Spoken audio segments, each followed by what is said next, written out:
Hello everybody, it's your Proftrof, and we have not been doing a lot of weep shit on the channel lately. So let's do some weep shit, okay? This is Best of Anime 2020 by Gigguk, the G-Man himself. We've not seen him in a while. So let's do one of these. Oh, Phantom Thieves! Persona 5. Okay, what the f... This video is sponsored by AFK Arena. Attention all Phantom Thieves! Attention all Phantom Thieves! Persona 5 is having a brand new collaboration with AFK Arena that you can get involved with right now. For real? Yes, Ryuji, I'm being deadly serious. AFK, For real? yeah, I just told you, it's really happening, Ryuji. It's For real? Yes! It's for real, Ryuji. For real? That's right, AFK Arena have just added 2 hot new characters into their roster. And with the Queen. iconic Persona 5 art style, along with the fresco painting-like character designs of AFK Arena, this is one of the most unique collaborations you can find. If you didn't know, AFK Arena is a free-to-play RPG on your mobile. It's one of the only rewarding RPGs I can play during my busiest times thanks to its idle mechanics. You can level up and collect resources even if you're AFK. You only need to check your team from time to time to reap the rewards, but it has enough strategic gameplay to appeal to both casual and serious players. They've done plenty. I have a question. I have 2 questions for people that have played it. Have you played it? Is it good? Does it have the Persona 5 soundtrack inside? I don't care what type of gameplay it is. I don't care if there is no gameplay. If they just show me a circling, projection thing of Joker and play me the Persona 5 soundtrack, I would get that game, okay? I don't care. If it has the Persona 5 soundtrack inside of it, I will get that shit. I don't care about anything else in the game. Of collaborations Let me with know, other okay. games and anime, from things like Assassin's Creed to Overlord and Wait, Persona what, that 5 is of Assassin's collaborations Creed? with other games and Who is that from Assassin's Creed? anime, from things like Assassin's Creed That don't look like my Ezio. That ain't my Ezio, okay? to Overlord and Oh, Persona 5 is just the latest in a long line of cool collaborations. If you download right now, you can try out Joker and Queen for free for 3 days. And if you want them, there are ways to redeem the heroes for free, or you can just purchase a bundle to get them. Use code Persona 5 for 500 diamonds, Okay. 500 hero essence, and 500k gold. And code HAPPY2021 for 30 free faction scrolls. If this has caught your interest and stolen your heart, then you can click the link in the description to download AFK today on iOS and Android. And with that said, let's get on with the video. I'm just gonna throw out the elephant in the room to get it over with. You know it, I know it. 2020 was just the Game of Thrones season 8 of years. Somehow, the scriptwriters managed to make this an unending barrage of nightmarish plot twists even M. Night Shyamalan couldn't see fucking coming, while also making it feel like the most boring filler arc of my life. But hey, at least we had anime. Kind of. I'll be honest, I've been marathoning through as much anime as I could for the past month, trying to catch up. I have not watched any anime. I've been a bit too busy. The only thing I saw was the movie for that one anime. What was it? I'll try to remember the name of For it. the year, but even then, Sorry. I've watched way less than I usually would. I don't think I have enough to talk about the best of each respective categories like I Ooh, that usually looks would. like So hentai. instead, I'm just gonna revert back to some old school YouTube clickbait and do my top anime I've seen this year. Before we get to that though, here's a quick rundown of all the other things I wanted to talk about that happened this year. Studio Passion started 2020 by drawing the line between hentai and anime with invisible ink. Interspecies Reviewers just straight up aired a hentai scene, which I constantly have to remind people happened earlier in the year, not in 1947. A revolution was started against Mao. Funimation yeeted out faster than you could say Oni-chan, my hips are moving by themselves. The anime community was ablaze, and in between all this, Interspecies Reviewers actually aired. Honestly, despite how many boundaries this pushed and how explicit it was, I really found this to be a funny comedy that was just me and the boys hang out in a hentai, made for degenerates by degenerates. It was just a genuinely good laugh, meaning this was one of the first ever hentai you could watch purely for academic purposes. Wait a minute. Aside from the usual best girl debates for academic purposes. Wait a minute. Aside from the usual best girl debates, for once we have several contenders for worst girl of the year. In one Trash. girl, we have Rachel from Tower of God, and in the other, Mummy Trash. from Rent-A-Girlfriend. And I mean, what can you say about the competition? I don't know this Rachel was a chick. character that felt entitled while happily taking I wish someone could... advantage of the people around her to reach her goal, but in the moments that really mattered, spat on everything she was given, giving the biggest middle finger any anime character has given in years. And even further in the webtoons, she continues down this path, literally ruining lives and becoming one of the most truly decrepit and vile female characters I've ever had the displeasure of experiencing. But on the other hand, Mummy did lead some guy on. Twitter decided it was now illegal for anyone below 5'3" to possess breasts. Beastar's recent success on Netflix really changed a lot of perception when it came to 3D anime, and I'm sure Netflix was sitting there like, damn, we want more of this. What is this? The hell? It's time to rush off me, man. I honestly don't know what world I'm in where this is a real scene from Ghost in the Shell and not some Benny Hill's Looney Tunes skit. This is but at least they're Ghost in the carrying on the Shell? Ghost in the Shell spirit, tackling deep themes of technological existentialism in episodes like Edgelord, the revolution of the 14-year-olds.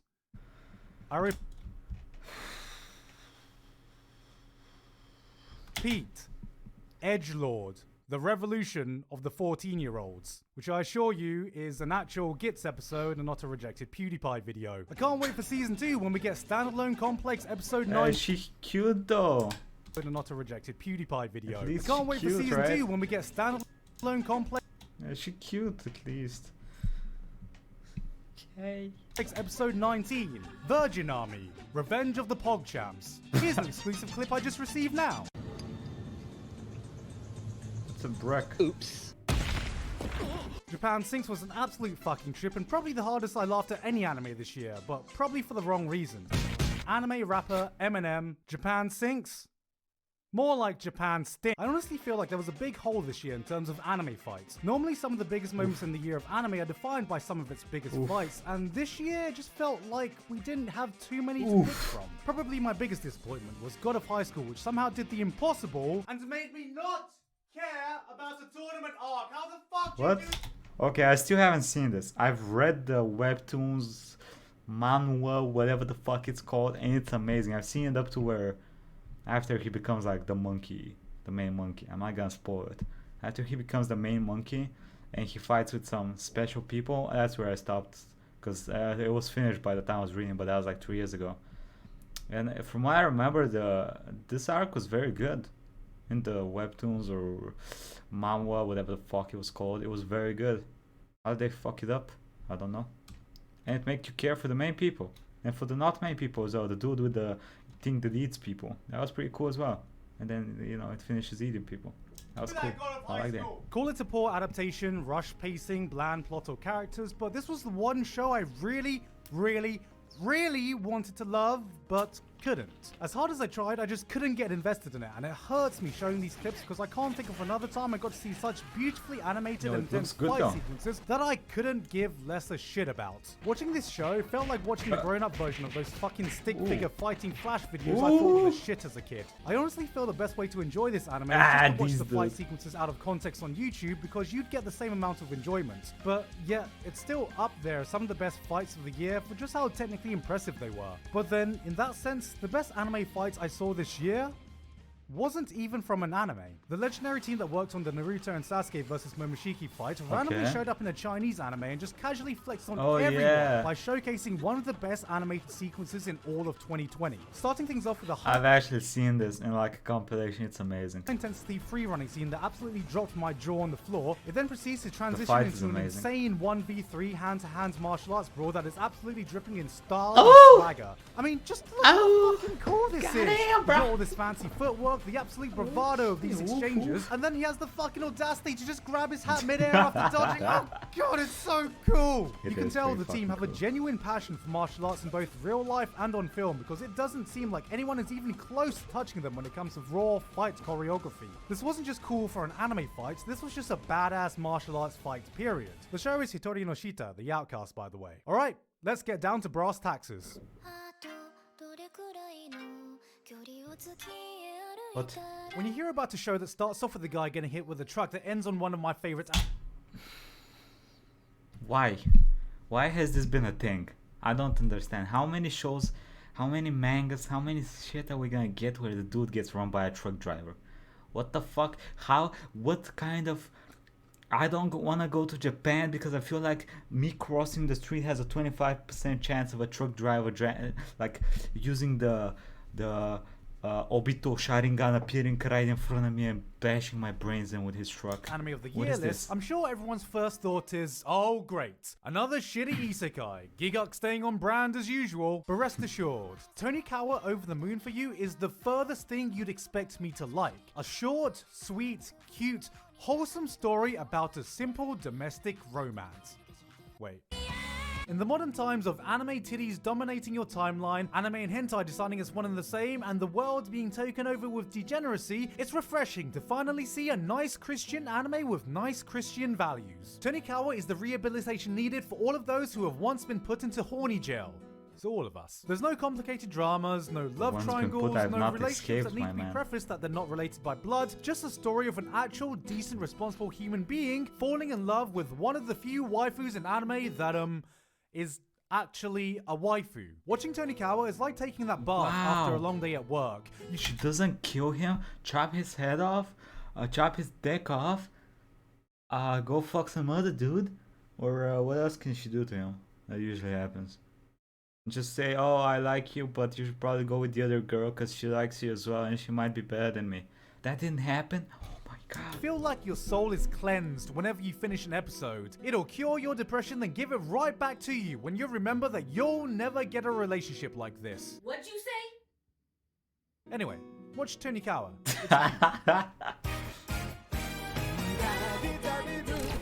You haven't seen this.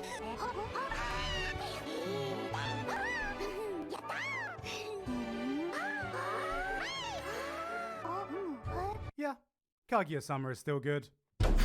Okay. Okay. Ever since my last video about Index and Railgun over 2 years ago, your boy's been pretty quiet about the franchise as a whole. It got a new season? Well, that's because when JC Staff adapts an anime, God flips a coin. Would it land heads like for the Konosuba movie? Or would it land tails like for One Punch Man 2, the class? It's like the Targaryen from Game of Thrones. When one is born, they flip a coin. It's either greatness or it's craziness. Fuck of I'm a Index 3 fucking or the nerd. underwhelming Thank you, boy, accelerator. but you didn't know that shit.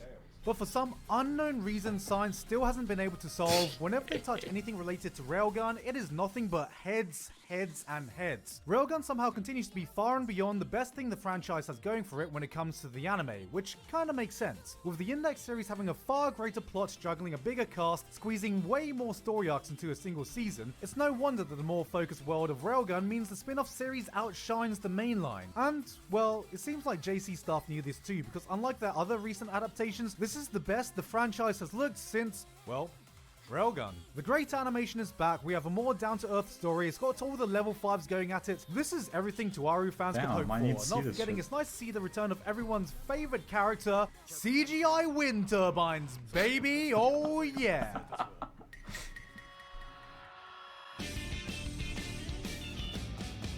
I always feel a bit sheep for putting a hot new shonen on the top of my favorites list because to me it kind of feels like I'm saying, yes, I too enjoy yeah. vanilla ice cream, eating white bread and saying Rem is my waifu. But my god, Bro, Rem's a fucking bitch. I don't know what y'all people like her. I hate that bitch.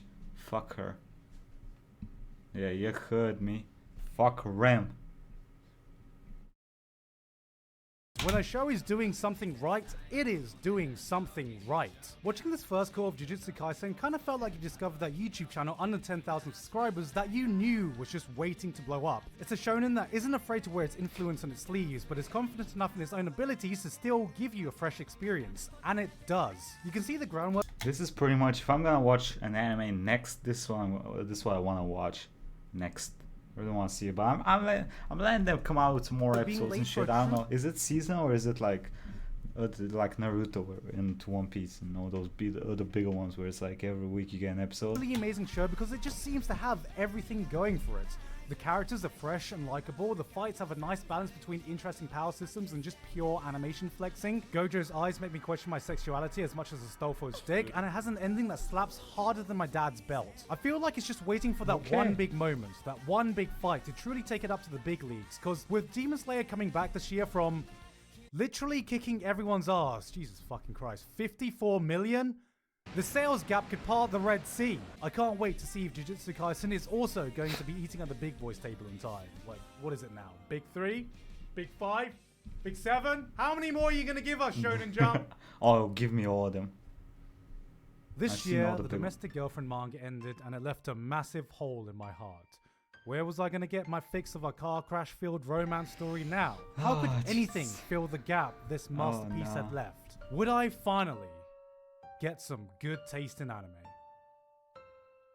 Luckily, Rent-A-Girlfriend started airing and it all went tumbling down again. This, unironically, became the show I was most excited to catch up to every week. Yes, fuck you, I was more excited for this romance than Kaguya. What can I say? You can take the man out of the trash, but you can't take the trash out of the man. It's another romance anime that follows the formula by the book, but sometimes you just find a show that contains every stupid eye-rolling cliche you've ever complained about, but somehow it balances them all in a way that just works. I don't know what it is about seeing people going through a train wreck of a romance situation that's just so addicting to watch. I You know hate those. what I did? I went I'm on sorry. Grindr, and dude, I was a hit on Grindr, by the way. I was a hit on Grindr almost instantly. But then I literally saw my dad. Rent-A-Girlfriend was just that perfect kind of a train wreck. It may not be highbrow entertainment, but it knows how to keep you watching. You may be infuriated watching this living bruh moment in action. You may be screaming at the screen for him to leave his home. Okay, the reason why I can't watch these animes anymore is because I cringe. I gotta be honest, I cringe too much on these. These bruh moments, I cringe. I don't find them. I never really enjoyed them. I like my romance to be like more like, you know, more not so much cringe, more like, you know, actual romance. And I hate harems. I hate when there's like a dude and 15 chicks and he has to choose or some shit like that. I want main dude, main chick, some side couples. Give me some wholesome shit. I don't want none of these fucking degenerates. Oh, who should I choose? Maybe I should just fuck them all and see what happens in the end. Oh, this one committed suicide. Oh well, man, cry for one episode, back to fucking. Nah, bro. On the streets. Nah. You may want to buy this guy a fucking pint for just telling it how it is, but by God, you just gotta click on the next episode for this morbid curiosity just to see how many more L's a single man can take. しょうがないよね童貞だもんね発想が違うよね Jesus Christ. Damn, bitch. Hello? Yes? I'd like to report a fucking murder. Also, when was the last time we had clear candidates for both Best and Worst Girl of the Year in one show? I've already talked enough about the waifu masterpiece that is Chizuru, but I'm equally impressed at how good a job they did at creating the most detestable serpent of a human in Mami. Everything she does makes me want to drop a C-bomb so hard, I'd get an honorary citizenship to Australia. All that vocal fry What and a everything. cunt. And it hurts me that for some reason, I still see people who think Mami is alright, and I genuinely don't know if they're just trolling or if I've just interacted with a psychopath. Like, come on guys, you're joking. You gotta be joking, right? There's no way you're not joking. They say a good salesman can sell ice to Eskimos, and here Rent-A-Girlfriend is casually selling trash to garbage men. What a cunt. Okay.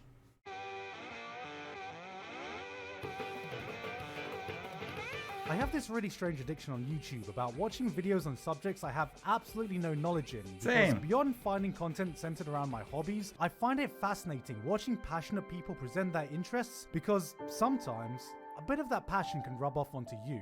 There's just something magical about watching people do the things they love, and this is exactly how I Agree. felt watching Keep Your Hands Off Eizouken. Masaki Yuasa essentially just made a 12-episode personal love letter to animation, and you can feel that passion bleed This through looks every amazing. single frame of this show. Eizouken was so strongly imbued with such an overwhelming excitement for the art form that it was infectious, even if you had zero interest in it. You don't need to have ever tried making an anime because anyone who's worked on something creative, I'm sure, has a little bit of all three of the girls fighting inside you whenever you work on a new project. The one who thinks up wild ideas you may or may not actually be able to do, the one who wants the project to be perfect and won't settle for anything less, and the one who has resting bruh face. The constant struggle of having a vision you want to be realized versus the practicality of achieving it in a reasonable time frame while also not forgetting the economics of labor was something I deeply related to, but what really shines through is Yuasa's pure love for animation. There's this episode where one of the girls sees her grandma throwing tea and something about the way it looked fascinates her. She does it again throws and again. tea? Oh, no, nah, man. Nah, bruh. What the fuck's wrong with your old ass? You drink tea. You do not throw tea. It's like throwing food in front of an African child and stomping on it so he cannot eat it. That's fucked up. Wow. over and over, cleaning up and throwing more tea, trying to recreate He got me in the every first little part. detail, He every broke my little dreams. movement, until Broke my eventually heart. this random childhood story would be translated into an animation cut that would appear in their anime for less than a second. Yet, somehow, this one little meaningless cut conveyed a sense of personal love that struck a deep chord with me. If there was something magical about the art of animation, Yuasa definitely showcased it here.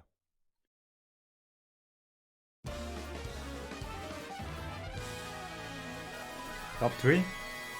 After Let's 2019's adaptation of Attack on Titan and Vinland Saga, watching Great Pretender made me wonder if Studio Witch should be reported for aimbotting, because right now, these motherfuckers just don't miss. The heist genre is something we don't Oof, normally see in unlike anime aside Cyberpunk. from Lupin the Third and, well, that's about it. But I am not overstating it when I say Great Pretender is the greatest heist anime since Lupin the Third. Okay. Really? You compare it to Lupin? Okay, you got my interest. Only big statements here. Following a group of professional swindlers who are like the modern day Robin Hoods, except they steal from the rich and give to themselves. This felt like a truly AAA anime production. The unique Just wanted that genre, bitch. the gorgeous color palettes, and allowing me to officially say that Freddie Mercury is in an anime OST. But most of all, it was refreshing to have an anime that truly felt international. Not only did we get a wider range of settings globally from LA, London, Shanghai, France, Singapore, and Tokyo, hustling drugs, hustling gambling, hustling world famous paintings from painters everyone's heard about, but the worldwide feeling was reflected in the characters themselves. Everyone's heard about Da Vinci.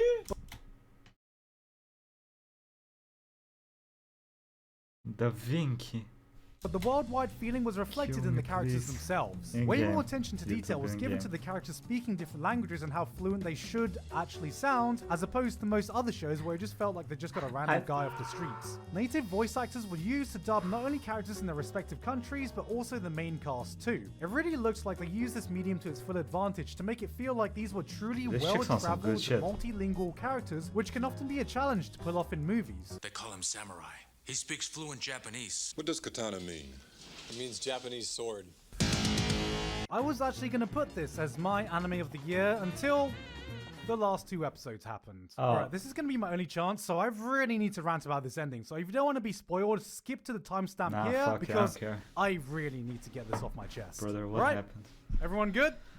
We're Gucci. Okay, so I know this is meant to be a fun show, not to be taken too seriously, but this ending took my suspension of disbelief, stretched it to bloody Narnia, and then shot into the fucking stratosphere. So somehow, they built an entire building in the middle of nowhere, and none of the marks didn't question the fact that they randomly passed out and sometimes woke up in a completely different vehicle. Dorothy was alive all this time, and now all their old targets who we've spent episodes building up to be fucking detestable shitbags are now all helping them and a buddy-buddy? Like, how the hell did they pull that off? Yes, I know we stole $100 million of you and completely ruined your life, but want to help us out on this job? Well, what's in it for me? We'll put you on a boat where you can reminisce about the time you got scammed by us. Well, even though you're a group of con men who've lied and backstabbed me before, I see absolutely no reason I can't trust you. But worse than that, worse than all that, is they already had both targets drugged, unconscious, with their money in hand, which essentially made everything they did here fucking pointless. Like, I get there needed to be some kind of payback scheme other than just taking the money and running, but you're telling me they couldn't have thought of something a little simpler than contracting an entire skyscraper to be built on a remote island and putting on a fucking soap opera Broadway show just so the marks can play Castaway for a few days? Just fucking kick one of them in the balls or something, man, and be done with it. Jesus! These guys are playing 5D interdimensional Hey, chess it's using Hikaru a Ruby Nakamura. Goldberg machine when all they needed to I do love was watching walk this a dude ball play into a chess. He's fucking very open entertaining. goal. Fuck it. There. Rant done. No, I don't really want to do anime. God damn it, Jujutsu. You sold me on it and you I sold don't me know off what it is about a lot of anime that Netflix licenses, but if I had to put it into words, they don't feel like you're eating a McDonald's chicken nugget. Dorohedoro just felt so insanely different from anything else I watched this year. If most anime was like taking a stroll down a bright city center, Dorohedoro was the homeless bum trying to stab you when you took the wrong turn in the back alley. It wasn't cutesy, it wasn't squeaky clean, it was a brutal psychedelic tour through anime's underbelly, and it was awesome. There's something so fascinating about being dropped into a world that doesn't I've follow read any this this, I haven't logic you're watched it yet. familiar with, and yet seems to function in a way that makes sense under the foundation it was constructed in. The world of Dorohedoro feels absolutely alien. There are sorcerers that can do magic because they have dust in their body. Our main character has a lizard head and another head inside his head. This man can turn everything around him into mushrooms, and then the creator smokes them. We even got Gargura preparing for her HoloLive debut. Yet somehow all this makes sense under the insane we got logic of its Gura. own world.